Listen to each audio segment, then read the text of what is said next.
Televisión Legislativa presenta TVL Noticias, emisión central con Belkis Sánchez. Miércoles 7 de febrero de 2018, amigas y amigos, sean todos ustedes bienvenidos a la emisión central de TVL Noticias. Gracias a quienes nos sintonizan a través de la señal de Televisión Legislativa del Ecuador y también a quienes nos siguen por internet, por tvl.asambleanacional.gov.es. De inmediato, la revisión de la información que ha marcado esta jornada.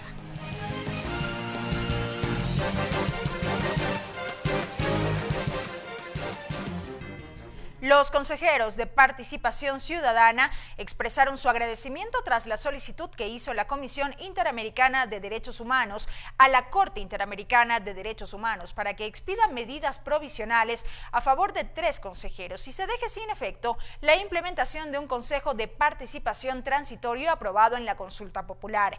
De su parte, el Gobierno Nacional defiende la legalidad del plebiscito y rechaza también el accionar de este organismo. La Comisión Interamericana de Derechos Humanos, CIDH, remitió a la Corte Interamericana de Derechos Humanos una solicitud de medidas provisionales a favor de los consejeros de Participación Ciudadana, Edwin Jarrín, Tania Pauker y Sonia Vera. En el documento se pide que el organismo ordene al Estado ecuatoriano que se abstenga de destituir a los actuales miembros del Consejo de Participación Ciudadana y crear un consejo transitorio aprobado en la consulta popular. Ante ello, la Cancillería del Ecuador se pronunció y en un comunicado defiende la plena legalidad y legitimidad del referéndum y consulta popular y expresa por parte del gobierno el rechazo y accionar poco ético de la CIDH. En respuesta al llamado, los consejeros se pronunciaron en redes sociales. Edwin Jarrín agradeció el seguimiento y vigilancia de la CIDH para que se respete la democracia y la institucionalidad en el Ecuador. De su lado, Tania Pauker resaltó que la CIDH ha cumplido con su mandato de promover la observancia y defensa de los derechos humanos y Sonia Vera manifestó que nuestra lucha recién empieza, la razón no pide fuerza. La CIDH identificó que la situación planeada por los consejeros podría reunir los requisitos de extrema gravedad, urgencia, así como el daño irreparable previstos en el artículo 63.2 de la Convención para el otorgamiento de medidas provisionales. Stalin Rasta, experto constitucionalista, advierte al gobierno tomar en serio el pronunciamiento de la CIDH y avisora el escenario de otorgarse las medidas provisionales. Y haga una respuesta contundente y presente los argumentos suficientes para decir que es legítimo este proceso. Porque caso contrario nos vamos a enfrentar a esa censura del sistema interamericano a través de la Corte Interamericana y obviamente el Estado, aunque haya votado el 99.9% de la población, tendrá que acatar lo que dice la Corte Interamericana de Derechos Humanos. La CIDH es un órgano principal y autónomo de la Organización de los Estados Americanos, OEA, cuyo mandato surge de la Carta de la OEA y de la Convención Americana sobre Derechos Humanos. Lorena Espinosa, TVL Noticias. Atención, hace pocos minutos sobre este mismo tema, la ministra de Relaciones Exteriores y Movilidad Humana, María Fernanda Espinosa, llamó hoy a consultas al representante permanente del país ante la Organización de Estados Americanos, el embajador José Valencia, quien este mismo miércoles 7 de febrero regresará a Quito. Según publica la Cancillería a través de su portal web, la convocatoria urgente se produce ante el accionar incomprensible, poco ético y contrario a procedimientos legales de la Comisión Interamericana de Derechos Humanos al solicitar a la Corte Interamericana de Derechos Humanos medidas provisionales en relación al referéndum celebrado este 4 de febrero de 2018 y en el que el pueblo ecuatoriano mostró su mayoritario respaldo a las medidas impulsadas por el presidente Lenín Moreno. Destaca también que el gobierno de Ecuador reitera la plena legalidad y legitimidad del referéndum y consulta popular, así como el rechazo a la actuación desde la CIDH. Ecuador defenderá ante la Corte Interamericana de Derechos Humanos la plena legalidad y legitimidad del proceso de consulta al pueblo, indica este pronunciamiento por parte de la Cancillería. Avanzamos con más información, amigos. La Asamblea Nacional continúa en el análisis de la conformación de la Comisión Ocasional para viabilizar las preguntas 3 y 6 de la consulta popular. Tanto la reunión del CAL convocada para esta mañana cuanto la de pleno de este jueves fueron suspendidas. Ricardo Bravo nos amplía esta información. Adelante. Así es, ¿qué tal? Buenas tardes. Existe expectativa acá en el Legislativo, sobre todo para la conformación de la comisión ocasional que viabilizará la pregunta 3 y 6 de la consulta popular. En un principio estaba prevista la sesión del Consejo de Administración Legislativa para las 11 de la mañana. Se nos informó que la misma fue suspendida. Pero pudimos conversar con el asambleísta Luis Fernando Torres, él es integrante del CAL, y señaló que espera que la solicitud de medidas cautelares que fue entregada a la Corte Interamericana de Derechos Humanos no suspenda el trabajo de la comisión ocasional. Todavía no existe medida cautelar de la Corte Interamericana, pero si la Corte Interamericana dicta una medida cautelar, esa medida no puede ser repudiada por el presidente Moreno ni por la Asamblea bajo el principio democrático, porque la Corte Interamericana de Derechos Humanos tiene jurisdicción en el Ecuador, no es una corte ajena, extraña. Sus fallos se aplican en el país y sus cautelares tienen que ser también observadas en el Ecuador. Consecuentemente, de llegar la Corte Interamericana a establecer una medida cautelar que suspenda la integración del Consejo de Participación Transitorio, habrá que hacer un análisis jurídico para ver cuáles serían las consecuencias de no acatar o de acatar una medida cautelar. Hasta el momento no se conocen los nombres de los legisladores que integrarán esta comisión ocasional. Extra micrófonos se saben que estarían legisladores como Daniel Mendoza, Lourdes Cuesta o Encarnación Ducci. Vamos a ver parte de las declaraciones del legislador oficialista Daniel Mendoza. Nosotros, repito, como Asamblea Nacional, respetando la independencia de las funciones y el Estado de Derecho, no podemos actuar en base a supuestos. Hoy estamos obligados a responderle al pueblo ecuatoriano que se expresó en las urnas el pasado 4 de febrero y que nos obliga a nosotros a crear esta normativa. Recordemos que el pedido para la integración de esta comisión ocasional es que las bancadas legislativas designen a un delegado. Por ejemplo, el Bloque de Integración Nacional designaría a Encarnación Ducci. Nosotros intentamos buscar las declaraciones por parte de la legisladora, pero finalmente la rueda de prensa, que también estaba prevista para las 11:30 de la mañana, fue suspendida. Nosotros conversamos con el legislador Ángel Gende. Nos indicó que para la tarde de este día, miércoles, se conocerá el nombre de la delegada o delegado a esta comisión ocasional. De que la compañera Encarnación Ducci es jefe de la bancada, ¿sí?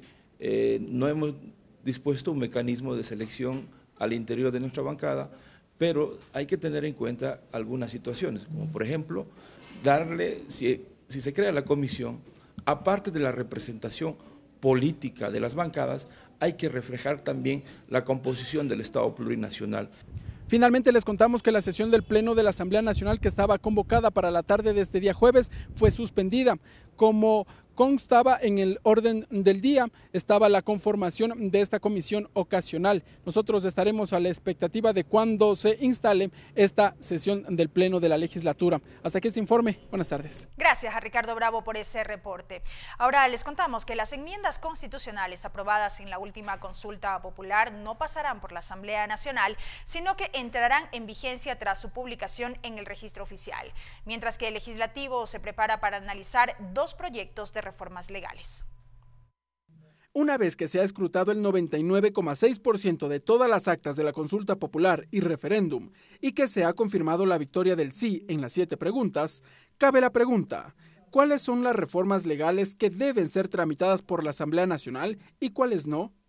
Si nos remitimos a la consulta popular del 2011, el entonces presidente de la República, Rafael Correa, remitió al registro oficial los resultados del referéndum y consulta popular, es decir, que los cambios a la Constitución sobre la caducidad de la prisión preventiva, las medidas sustitutivas a la prisión preventiva, así como el reemplazo de los miembros del Consejo de la Judicatura por uno transitorio, no pasaron por la Asamblea Nacional. El asambleísta Eliseo Azuero aclara el panorama. Es decir, las que tienen que ver con referéndum pasan directamente, ¿sí? Y las que son consulta popular necesariamente tienen que articularse dentro de la Asamblea. En la consulta popular del 4 de febrero último, se le preguntó a la ciudadanía si estaba de acuerdo con enmendar la Constitución para eliminar la postulación indefinida de autoridades, es decir, sustituir los artículos 114 y 144 según consta en los anexos. Si tomamos el ejemplo del 2011, este punto tampoco llegará al legislativo y entrará en vigencia una vez publicada la modificación a la Constitución en el registro oficial. pero hay 2 reformas legales y una derogatoria que sí analizará el legislativo. Se trata de los cambios a la Ley del Consejo de Participación Ciudadana y Control Social y al Código de la Democracia para viabilizar la pregunta 3 de la consulta popular y el proyecto de ley económico urgente para derogar la llamada Ley de Plusvalía. Para ello, el presidente de la Asamblea Nacional anunció la creación de una comisión ocasional. Entonces, esos 2 aspectos sí requieren de reformas específicas que los debe conocer y procesar la Asamblea Nacional. Las reformas en materia electoral, según la Constitución, deben estar vigentes un año antes de las elecciones, por lo que, para que los cambios se apliquen para el proceso del 2019, la ejecución de la consulta debe ser inmediata. El gobierno calcula que esto ocurrirá en los próximos 30 días. Ricardo Bravo, TVL Noticias.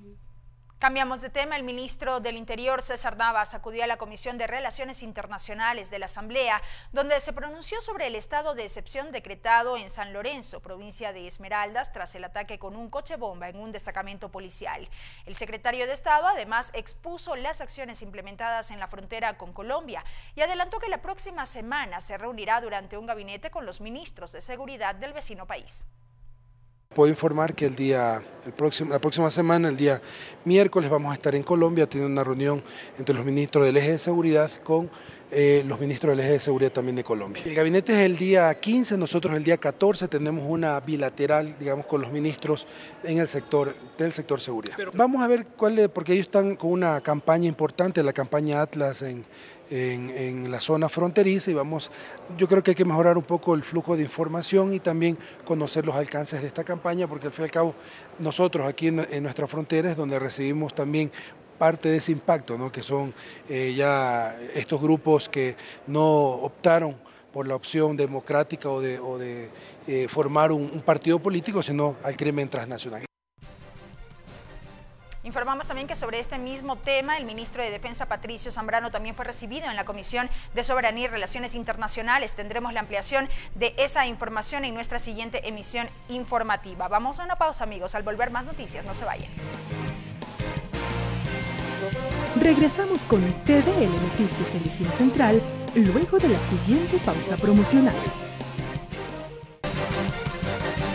Continuamos con TVL Noticias Emisión Central. Más noticias, amigos. Gracias por acompañarnos. En un espacio de diálogo organizado por la Comisión de Régimen Económico de la Asamblea, se analizó la deuda ecuatoriana y las posibles medidas que podría tomar el gobierno nacional para reactivar e incentivar el crecimiento de la economía del país. También se examinaron los efectos de una posible firma de un tratado de libre comercio con los Estados Unidos. La Comisión de Régimen Económico realizó un conversatorio denominado Diagnóstico de la Economía Ecuatoriana, en el que participaron diversos catedráticos y exfuncionarios de gobierno. El asambleísta Henry Coronfle afirmó que se debe potenciar el desarrollo agrícola del país y se refirió a una posible firma de un tratado de libre comercio, TLC, con Estados Unidos. Podría abrir la puerta para consolidar exportaciones que hoy se ven hasta cierto punto interrumpidas o afectadas. Carlos Marx Carrasco, en representación del Foro de Economistas Progresistas, señaló que la firma de ese TLC podría ser peligrosa e indicó qué características se debe implementar en el campo económico para el desarrollo ecuatoriano.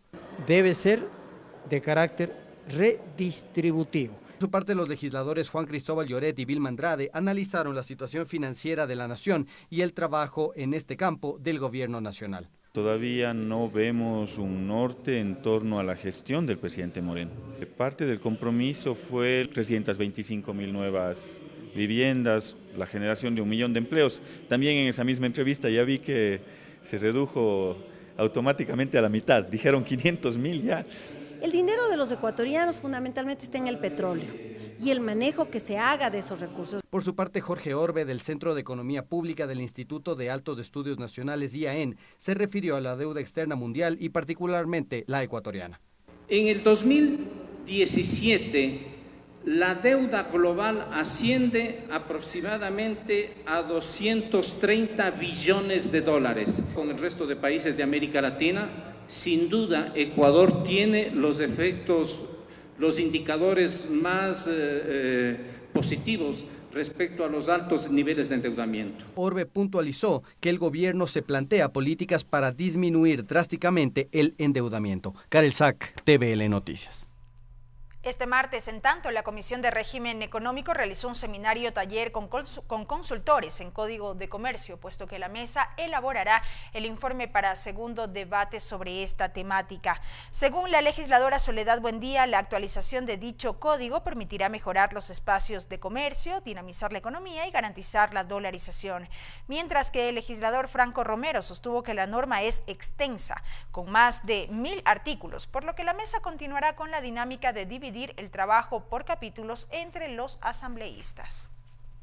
No, aquí es armonizar, porque tenemos muchas normas dispersas y creo que ese es el gran reto, pues unificar en un solo código y clarificar, en función de que realmente esto acompañada de otra normativa que es la eliminación de la tramitología, podamos realmente tener incentivos para el sector comercial, para el pequeño emprendedor, para el emprendimiento. El código vigente fue aprobado en 1960. Imagínese usted todo lo que ha sucedido de ahí para acá, estamos hablando de 57, 58 años. Y que es justamente en donde se han dado todos estos cambios y adelantos tecnológicos, que realmente el código es completamente obsoleto. Nos hemos distribuido el trabajo, yo estoy por que esto se hizo, la distribución del trabajo en orden alfabético, estoy viendo los últimos 100 artículos que tienen que ver con el transporte marítimo, el transporte aéreo fundamentalmente. La Comisión de Gobiernos Autónomos recibió esta mañana nuevas propuestas al proyecto de reformas al Código de Organización Territorial, Autonomía y Descentralización COTAD. María Fernanda Medina nos tiene los detalles. Adelante con el informe. Gracias, ¿qué tal? Muy buenas tardes. Así es, varias son las propuestas planteadas en torno a las reformas al COTAD, pero para hablar más acerca de este tema está con nosotros el señor Jorge Calderón. Él es presidente de la Federación de Operadoras de Transportes de Taxi en el Ecuador.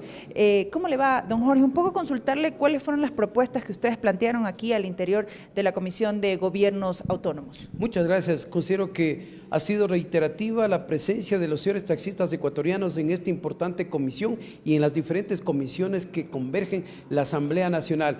Nuestro pedido puntual ha sido y es que se observe lo que dice y expresa tácitamente la Ley Orgánica de Transporte Terrestre en el artículo 30, numeral 4. Los municipios consideran que con la palabra autónomo pueden hacer lo que bien tengan y no es así. Dan incremento de cupos de creación de cooperativas, de compañías, despiadadamente y de una manera irresponsable y al margen de la ley. Consideramos que nosotros aquí lo hemos pedido, que se agregue que los municipios, por más autónomos que sean, observen las políticas nacionales a través del Ministerio del Ramo y de la Agencia Nacional de Control de Tránsito y Seguridad Vial. ¿Para qué? Para que los parámetros, las metodologías que existen, cada municipio pueda tener como base de datos en cada una de estas líneas, poder emprender si es que amerita o no amerita el incremento de cupos, pero de una manera eminentemente técnica.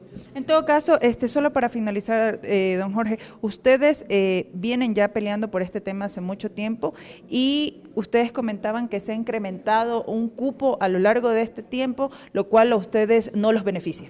Bueno, se da incrementos de cupos en todos los municipios del Ecuador al margen de la ley. Consideramos que es una ilegalidad, no hay técnica, no hay norma, no hay parámetro y no observan la ley de transporte terrestre, hacen tabla rasa de la movilidad, del tránsito, del transporte de los operadores legalmente constituidos y lo que pedimos es que exista suficiente seriedad y responsabilidad de parte de los municipios que son autónomos, pero esto no les da la autoridad para que hagan del tránsito de la movilidad lo que les da la gana.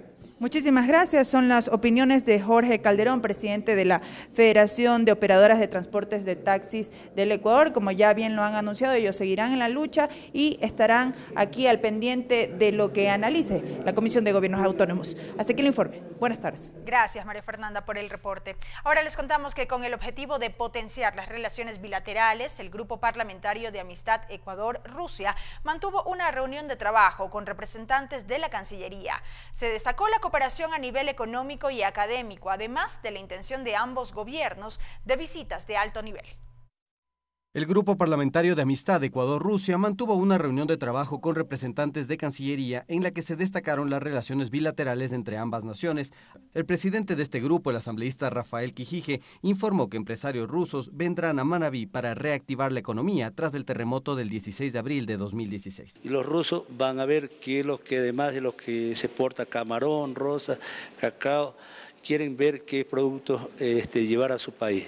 El embajador Augusto Saá, funcionario de la Subsecretaría de América del Norte y Europa, hizo un análisis de las relaciones entre ambas naciones. Recordemos que tenemos desde el 2009 una relación de asociación estratégica con Rusia. Tenemos relaciones muy estrechas en los campos de político, de diálogo político, de cooperación y de comercio e inversiones. Y obviamente hemos suscrito y tenemos algunos acuerdos muy importantes. Tenemos acuerdos para prevenir la doble tributación, por ejemplo. Comentó que Ecuador suscribió recientemente un convenio con la Unión Euroasiática para incentivar las exportaciones ecuatorianas.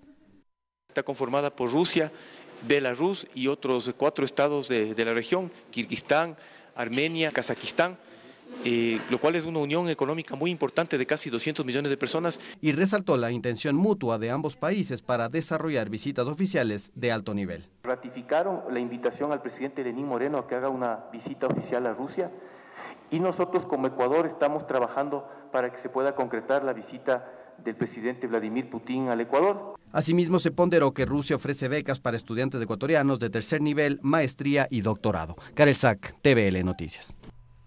El informe para primer debate del proyecto de ley del adulto mayor se aprobaría en marzo próximo.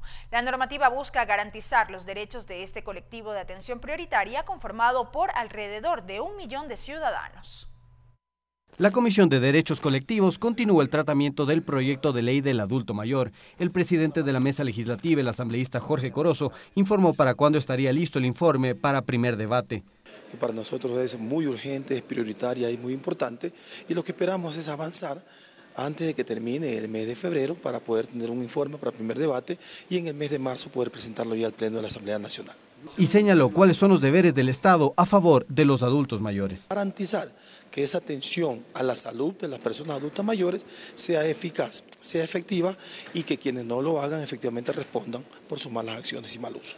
El legislador José Chalá resaltó 2 temas fundamentales en beneficio de ese grupo de atención prioritaria. El acceso a medicina gratuita y especializada, ellos puedan también vincularse al ámbito, llámese, educativo. Por ejemplo, todo ese cúmulo de conocimientos, esa sabiduría acumulada a lo largo de sus años y además de los saberes de su propia cultura, siguen siendo fundamentales para los niños, para los jóvenes, inclusive en los centros académicos universitarios. Por su parte, el asambleísta César Carrión sostuvo que son necesarios recursos por parte del gobierno nacional. Los recursos que le hace falta al Estado, no solamente en este campo, sino en todos los campos, que no fueron bien utilizados, quizás hubieran servido para ya crear un centro o centros gerontológicos u hospitales exclusivos, pero creo que eso a la larga no se va a aplicar en la práctica. Según el titular de la mesa legislativa, en el país existe alrededor de 1 millón de adultos mayores. Karel Sack, TVL Noticias. La asambleísta Blanca Ugarte anunció que la próxima semana pedirá a la Contraloría General del Estado realice un examen especial a la ministra de Salud, Verónica Espinosa, para que informe con qué recursos se realizó un mitin político en donde asegura se movilizó a trabajadores del ministerio en apoyo a la consulta popular. Aquí está la ministra de Salud en un gran mitin. Qué raro, ¿no? El IES, van al IES y sacan partidos políticos. Van al Ministerio de Salud y sacan movimientos políticos. ¿Con qué dinero? Pregúntenle, señores de los medios de comunicación, ¿con qué dinero hizo este movimiento político donde movilizó de todas partes del país personal de los mismos, del mismo Sistema Nacional de Salud? Nos han denunciado y nos han dicho, estamos cansados, Poli Ugarte. ¿Saben de qué? De que nos muevan, de que nos obliguen. Si ustedes no se lo preguntan, yo sí se lo voy a preguntar. Agenda legislativa. Amigos, las actividades de la Asamblea Nacional para esta tarde, miércoles 7 de febrero, 15 horas, sesión de la Comisión de Fiscalización para abocar conocimiento de la solicitud de enjuiciamiento político presentada en contra del Superintendente de la Información y Comunicación, Carlos Ochoa, conforme a los artículos 80 y 81 de la Ley Orgánica de la Función Legislativa.